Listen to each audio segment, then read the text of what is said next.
Dear children, in this video, we will start the practice set 35 of our maths, lesson number 14, banks and simple interest. Last video में हमने इसी lesson का थोड़ा introduction banks के वगैरह बारे में, अकाउंट्स के बारे में जाना, और सिंपल इंटरेस्ट का फॉर्मूला मैंने दिया था P into T into R upon 100, और अमाउंट फाइंड आउट करने का फॉर्मूला भी दिया था principal plus simple interest. So let's start the practice set 35. The very first question is, at the rate of 10 PCPA, what would be the interest for 1 year on 6,000 rupees? On 6,000 rupees, 6,000 rupees पर जब on देकर आगे number देते हैं, that number will be principal, that amount will be the principal. So principal is given at the rate of 10 PCPA. PCPA, that is rate of interest. So we are given rate of interest and principal. Question, what would be the interest? Interest find out करना है, that means simple interest find out करना है for 1 year. How many years? 1 year, that is the time duration. बराबर, हमारे पास PCPA में rate of interest है ₹6,000, हमारा principal है, time period your time duration है 1 year है, we have to find out the interest. Interest पूछा है. ओके, सो पहले हम प्रिंसिपल लिखते हैं. प्रिंसिपल दिया हुआ था, प्रिंसिपल को ब्रैकेट में P letter is equal to 6,000 rupees. Rate of interest आपको दिया हुआ है, उसका अल्फ़ाबेट हम यूज़ करेंगे R. Rate of interest 10 PCPA, 10 PCPA. Okay, that means every 100 rupees में 10 rupees interest, that is the rate of interest. And time duration उसको हम किससे डालेंगे, कौन सा लेटर डालते, T, which is equal to 1 year. Actually आपको बहुत आसान है ये साल सम्स, क्योंकि सभी क्वेश्चन में 1 ईयर का ड्यूरेशन ही दिया हुआ है. Now we have to find out simple interest. We can write the short form SI is equal to P into T into R upon 100. P into T into R upon 100, ये हमारा simple interest find out का formula, find out करने का formula is equal to.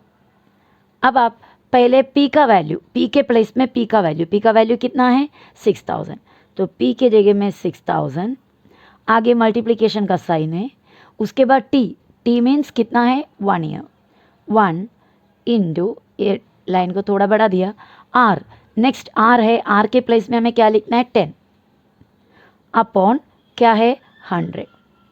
Okay, इसका calculation बहुत ही आसान है. चलो let us make a working column बनाने के बाद 6,000 multiplied by 1 multiplied by 10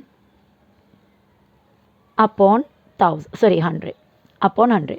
now we have to do this calculation. नीचे एक ज़ीरो है, दैट मीन्स 10, ऊपर एक ज़ीरो रहेगा वो भी 10. 10 और 10 कैंसिल. अदरवाइज सिंपली आप ऐसा सोचो कि डिनोमिनेटर यानी अपॉन के नीचे ज़ीरो है तो अपॉन के ऊपर वाला ज़ीरो के साथ उसको कटिंग कर सकते. ज़ीरो, नीचे का एक ज़ीरो, ऊपर का एक ज़ीरो कटिंग किया. 1 more zero is down and more zeros are there up also. ऊपर भी ज़्यादा ज़ीरो है, तो एक ज़ीरो नीचे का गया, एक ज़ीरो ऊपर का गया. देखो पहले ये वाला ज़ीरो और ये वाला ज़ीरो कट किया, उसके बाद ये वाला ज़ीरो और ये वाला ज़ीरो कट किया. देखिए नीचे अगर एक नंबर या एक ज़ीरो काटते हैं तो ऊपर भी उसके बराबर में एक काटना ज़रूरी है.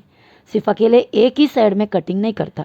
तो नीचे का 2 ज़ीरो गया, ऊपर का भी इधर एक और इधर एक 2 ज़ीरो गया.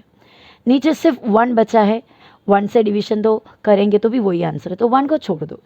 नीचे 1 आने तक एक्चुअली हमें डिवीज़न करना है, कटिंग करना है, तो नीचे का 1 छोड़ दो. बाकी ऊपर क्या मिला, यहाँ पर एक 600 है और इंटू 1 इंटू 1 से इंटू करके कोई चेंजेस नहीं होने वाला है.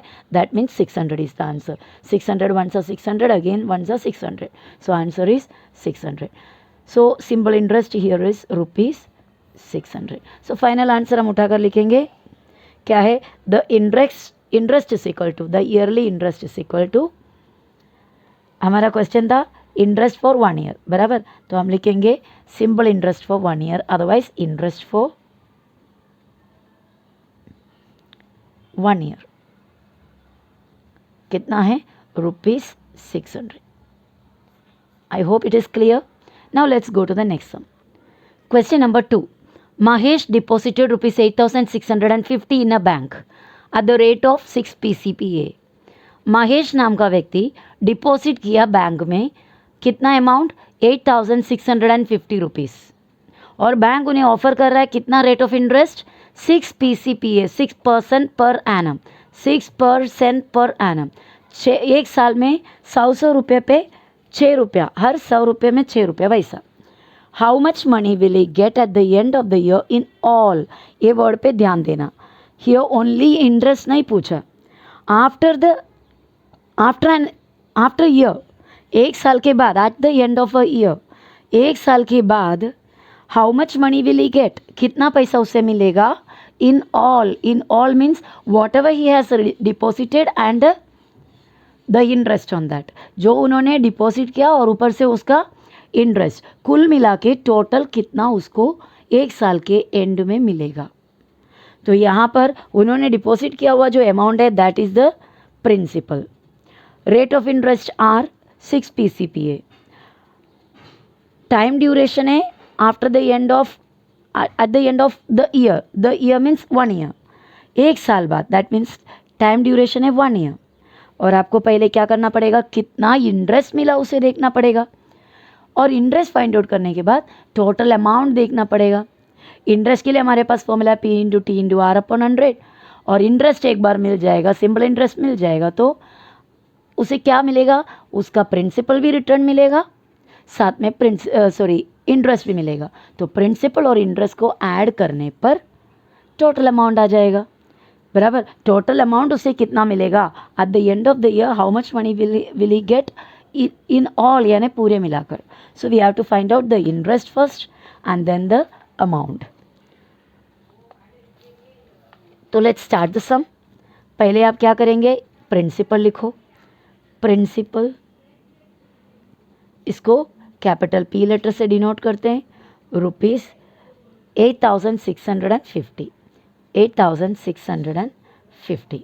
और उसके बाद रेट ऑफ इंटरेस्ट, रेट ऑफ इंटरेस्ट के लिए कौन सा लेटर हम यूज़ करते हैं, R is equal to 6 PCPA, 6 PCPA। And time duration, कितना टाइम तक रखने वाले, only for 1 year, that is T, 1 year. Okay, now simple interest is equal to P × T × R/100. Okay, now let us put the values of P, T and R.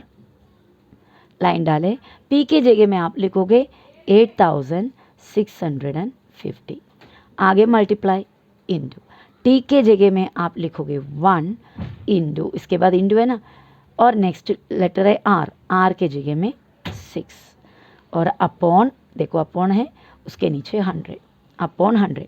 Now we have to do the calculation, so let's do the calculation here in the rough working column. 8,650 into 1 into 6 upon 100। Oh, यहाँ पर नीचे 2 zeros है पर ऊपर एक ही zero है, तो हम एक ही ज़ीरो कैंसिल कर सकते हैं, बराबर। Okay, anyhow let's try how to do it. नीचे का एक ज़ीरो और ऊपर का एक ज़ीरो कैंसिल। ओके, अब इसके आगे का कैलकुलेशन किस तरह करेंगे, ज़ीरो तो है नहीं हमारे पास कटिंग करने, जो ज़ीरो था हमने दोनों को काट दिए। अब नेक्स्ट आगे क्या करेंगे, इसके आगे हम देखेंगे कि कोई भी ऊपर जो नंबर्स है वो और नीचे का नंबर दोनों सेम टेबल में जाता है क्या, ऐसा चेक करेंगे। तो इसके लास्ट में 5 है और यहाँ पर लास्ट में 0 है। लास्ट में 5 और 0 अगर है तो वो नंबर किससे डिवाइड होता है, 5 के टेबल में कम्प्लीटली डिविजिबल होता है। सो हम ये दोनों नंबर को 5 से कटिंग कर सकते हैं। 5 का टेबल इधर भी काउंट कर सकते हैं, यहाँ पर भी काउंट कर सकते हैं। अदरवाइज ये 6 और ये 10 2 के टेबल में जाता है, तो 2 से इन दोनों को भी कटिंग कर सकते हैं। ओके, कोई भी एक आप करना है। चलो आई एम सेलेक्टिंग 5 का टेबल सेलेक्ट कर रही हूँ। 5 के टेबल में 10 जाता है, 5 2 जा, और 5 के टेबल में ये बड़ा नंबर को देखना है, 8 है पहले, 5 1 सा 5 तक जाएगा। 8 में से 5 1 सा 5 मैंने ले लिया। 8 में से 5 1 सा 5 हटाने के बाद 6 7 8, 8 में 3 नंबर्स और बचा। वो 3 को इस 6 के जस्ट पीछे एज्यूम करो, तो it becomes 36. Now again count the table of 5. 5 1 सा 5, 5 2 सा 10, 5 3 सा 15, इस तरह जाओगे तो 5 7 सा 35, 5 7 सा 35 गया 36 से, तो 35 के बाद 36 1 बचा इसमें, वो 1 को मैंने यहाँ पर डाला तो इट इज़ 15. 5 3 सा 15, 173 मिला. अब ये 6 और ये 2 सेम टेबल में जाता है, 2 के टेबल में. 2 1 सा 2, 2 3 सा 6. तो वैसा कटिंग करके हमारा अपॉन के नीचे 1 आया है. Okay, I will show you the cutting once again. देखिए ये 0, ये वाला 0 और ये वाला 0 कट हो गया. अब और 0 ऊपर नहीं है, नीचे है, कटिंग करने के लिए पॉसिबल नहीं है. तो ये और ये दोनों नंबर 5 के टेबल में आ रहा है, क्योंकि इसके लास्ट डिजिट 5 है और इसका लास्ट डिजिट 0 है, तो 5 के टेबल में आएगा. 5 के टेबल से इसको काटा, 5 2 ज़ा 10, और यहाँ पर एक एक करके काटो या फिर एक साथ काट के, लेकिन काउंट करेंगे सिंगल सिंगल. 5 के टेबल में 8 नहीं आता, लेकिन उससे छोटा तो आएगा. जैसे डिवीजन में हम लोग काउंट करते हैं, 5 1 सा 5, 5 2 सा 10, ज़्यादा हो गया तो 5 1 सा 5 लेगा. इस तरह 5 1 सा 5 इसमें से हमने ले लिया. 8 में से 5 लेने के बाद कितना बचता है, 6 7 8, मतलब 3 बचता है. वो 3 को जस्ट एज्यूम करो 8 के जगह में 3 है समझो, तो इधर 3 है और ये 6 है, क्या हो जाएगा 36. अदरवाइज यू कैन पुट ये 3 छोटा, ऐसे स्मॉल लिख सकते हो. 3 8 में से बचा हुआ नंबर, तो ये 3 इधर और ये 6 बाजू बाजू में, 3 और पास में 6, इट बिकम्स 36. अगेन 5 के टेबल हम गिनेंगे 36 तक, तो 36 नहीं आता लेकिन 35 आता है. तो 5 7 सा 35, 35 इसमें से चले जाने के बाद 1 बचता है. वो 1 को इस 5 के पहले डालोगे तो 15, और 5 के टेबल में 5 3 ज़ा 15, इस तरह 173 मिला. अब ये 2 और ये 6 को काट सकते हो. 2 1 ज़ा 2, 2 3 ज़ा 6, तो 5 से हमने इन दोनों को काटा, 2 से इन दोनों को काटा. और अपॉन के नीचे, ये लाइन के नीचे हमें कुछ भी नहीं, मतलब जस्ट 1 मिला है. 1 मिलने तक ही तो सम करना था, और ऊपर हमें मिला 173 इंटू 1 इंटू 3. 1 से मल्टीप्लाई करके या डिवाइड करके कोई फ़र्क नहीं पड़ता, तो हमें किसको करना है, 173 मल्टीप्लाइड बाई 3, 173 मल्टीप्लाइड बाई 3. 3 3 ज़ा 9, 3 7 ज़ा 14, सॉरी 3 7 ज़ा 21, 2 कैरी, 3 1 ज़ा 3 और 2 5. वंस अगेन 3 3 ज़ा 9, 3 7 ज़ा 21, 2 कैरी, 3 1 ज़ा 3 और 2 5. 519 रुपीज़ मिला. ओके, तो हमारा सिंबल इंटरेस्ट है ₹519. इंटरेस्ट आ गया, इंटरेस्ट मिला. अभी क्या करना है, टोटल अमाउंट उसको वापस कितना मिलेगा, so we have to find out amount. So next formula for amount, amount is equal to principal plus interest. Formula देते वक्त मैंने सिंबल इंटरेस्ट वर्ड दिए थे, ज़रूरी नहीं कि सिंबल इंटरेस्ट स्पेसिफिकली लिखो. अगर हम दोनों सम्स करते हैं, आगे दूसरे काइंड ऑफ इंटरेस्ट भी करते हैं तो बात अलग है. तो यहाँ पर तो आप सिर्फ अभी तक सिंपल इंटरेस्ट में ही आया है, तो आप इंटरेस्ट लिखना है लिखो, या फिर सिंपल इंटरेस्ट और SI लिख सकते हो. So amount is equal to principal plus interest. Principal हमारा था 8650 प्लस इंटरेस्ट था 519, तो 8650 प्लस 519. एडिशन हमारा वर्किंग कॉलम में हम करते हैं. 9 5 + 1 6, 6 + 5 11, 1 carry, 8 + 1 9, 9169. So that is the total amount, 9169. So the final answer should be written like this. Mahesh will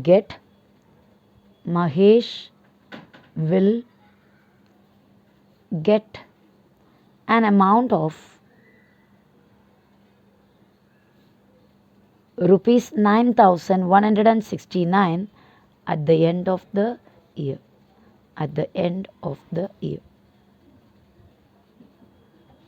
Hope you understood the sum. Question number 3. Ahmed Chacha borrowed rupees 25,000 at 12 PCPA for a year. Ahmad चाचा ने 25,000 rupees बोरो किया, उधारी लिया, at 12% per annum for a year, 12 PCPA rate of interest. तो अहमद चाचा ने किसी से तो कोई बैंक से 25,000 रुपीज़ उधारी लिया, और बैंक ने कितना इंटरेस्ट बोला है, 12% per annum, 12 PCPA percentage, 12% interest. So that is the rate of interest. What amount will he have to return to the bank at the end of the year? कितना amount altogether? We are not asked interest. Interest कितना है पूछा नहीं. Total amount कितना है पूछा. Will he have to return to the bank? Bank में उसको रिटर्न दे करना है at the end of 1 year. एक साल के लिए, एक साल में वापस करेंगे बोल के अहमद चाचा ने 25,000 रुपीज़ 12% रेट ऑफ इंटरेस्ट में लिया हुआ है. तो कितना अमाउंट एक साल के बाद उन्हें देना पड़ेगा. अभी जैसे हमने थोड़ा पहले जो महेश का जो सम किया था वही सेम स्टेप्स वगैरह सब कुछ सेम है, only numbers are different. So let us start the sum. सबसे पहले principal that is the amount which he borrowed P is equal to 25,000.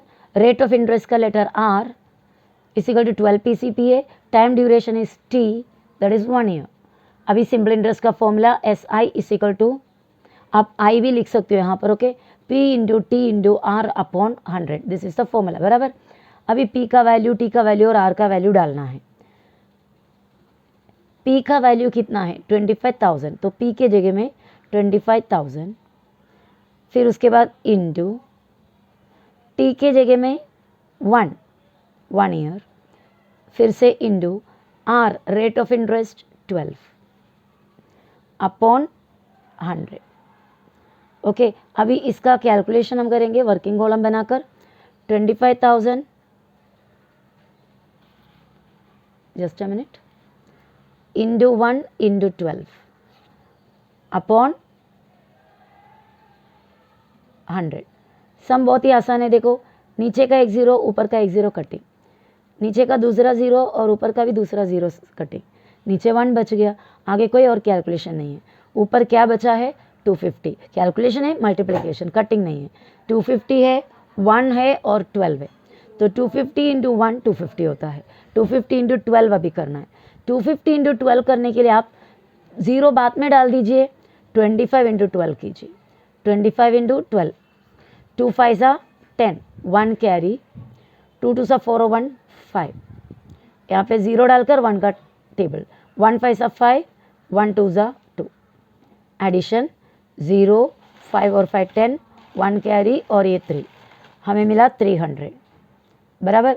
300 मिला, पर यहाँ पर 250 का हमने एक ज़ीरो निकाल के बाकी किए थे, तो we have to put the zero now. हमने 250 नहीं, सो ओनली 25 लिखे थे, तो 250 यहाँ पर करोगे तो इधर और एक ज़ीरो आएगा. तो सिंपल इंटरेस्ट कितना हुआ 3,000 रुपीज़. अभी नेक्स्ट हमें क्या करना है, टोटल अमाउंट देखना है, कितना अमाउंट उन्हें रिटर्न करना है, बराबर. So therefore amount is equal to principal plus interest, that is simple interest और otherwise interest, is equal to principal था 25,000 प्लस इंटरेस्ट मिला हमें 3,000. Put the sign of rupees. 25,000 plus 3,000 आसानी से हम कैलकुलेट कर सकते हो. It is 28,000. ओके, तो टोटल अमाउंट कितना देना होगा अहमद चाचा को 28,000 रुपीज़ बैंक को पूरे के पूरे देना पड़ेगा, तभी उनका ट्रांसैक्शन क्लियर हो जाएगा, बराबर. तो फाइनल आंसर हमें लिखना है. So the final answer is Ahmad चाचा विल हैव टू पे, और I have written pay first. हम let us write return. Ahmad चाचा विल हैव टू रिटर्न मतलब वापस देना होगा 28,000 रुपीज़. किसको? बैंक को. Now the last sum.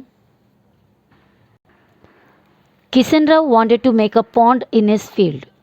Kishan Rao अपने खेती में, फील्ड में एक पॉन्ड बनाना चाहते हैं, मीन्स एक छोटा सा पानी का एक source. He borrowed rupees 35,250 rupees at 6 PCPA from a bank. Actually question में from a bank at the rate of 6 PCPA था, थोड़ा सा मैंने सेंटेंस को शॉर्ट किया है. How much interest will he have to pay to the bank at the end of the year.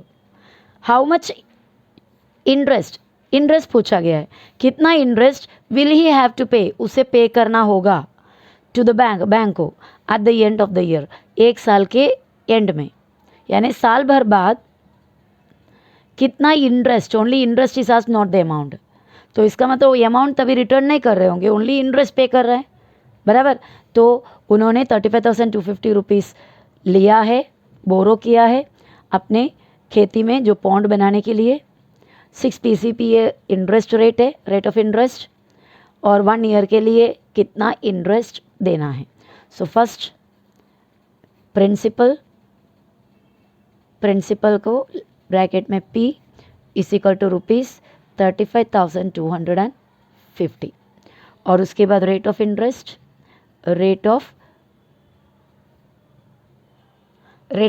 हो गया 6 PCPA और टाइम ड्यूरेशन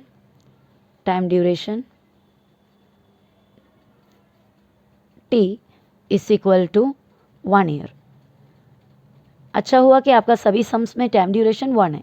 ओके, नाउ क्योंकि कैलकुलेशन थोड़ा और इजी हो जाता है. Now simple interest is equal to आप formula P into T into R upon 100. P का value 35,250 into multiplied by time 1 year T into R rate of interest 6 upon 100. Now cutting, यहाँ पर भी कटिंग में थोड़ा सा दिक्कत होगी क्योंकि एक ही ज़ीरो ऊपर नीचे काटने लायक है. सो let us do the calculation. 35,250 into 1 into 6 upon 100. एक ज़ीरो और एक ज़ीरो गया, बराबर. अब 5 से ये दोनों को काट सकते हैं, इधर 0 है और यहाँ पर लास्ट डिजिट 5 है. तो 5 2 ज़ा 10, यहाँ पे 3 नहीं आता है, 5 में बहुत छोटा है तो 35 लिया. 5 7 सा 35, 3 नहीं आ रहा था. 5 0 ज़ा 0 है, स्टार्टिंग में 0 तो नहीं लिखते हम, तो 5 0 ज़ा 0 समझो. उसके बाद 3 बचा, 35 हुआ. 5 7 सा 35. अब इधर कुछ भी नहीं बचा, कंप्लीट 35 हो गया. अभी नेक्स्ट नंबर है 2. 5 के टेबल में 2 नहीं जाता है क्योंकि 2 छोटा है, तो वी कैन राइट 5 0 ज़ा 0. यहाँ पर 3 जब नहीं आया तो हमने 0 नहीं डाला क्योंकि स्टार्टिंग में नहीं डाला जाता. ओके, पर बीच में कहीं आता नहीं है तो हमें 5 0 ज़ा 0 ऐसा 0 लिखना पड़ेगा. 5 0 ज़ा 0 गया, 2 में से 2 बचा, वो 2 इसके पीछे, तो 25. 5 5 ज़ा 25, 705 मिला. अब ये 2 और ये 6 कटिंग होगा. 2 1 ज़ा 2, 2 3 ज़ा 6, तो नीचे का कंप्लीट कैंसिल हो गया. ऊपर 705 और मल्टीप्लाइड बाई 3, 705 मल्टीप्लाइड बाई 3. 3 5 ज़ा 15, 1 कैरी. 3 0 ज़ा 0 और 1 1. 3 7 ज़ा 21. 3 5 ज़ा 15, 1 कैरी. 3 0 ज़ा 0 और 1 1. 3 7 ज़ा 21. 2115. 2115. तो ये this is the interest and we are asked only the interest. हमसे सिर्फ इंटरेस्ट ही पूछा गया. तो फाइनल आंसर लिखेंगे. देखो आंसर है, कौन व्यक्ति था? Kishan Rao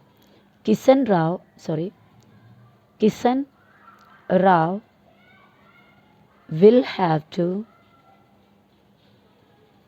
pay an interest of rupees 2,150 at the end of the year. I hope it is clear.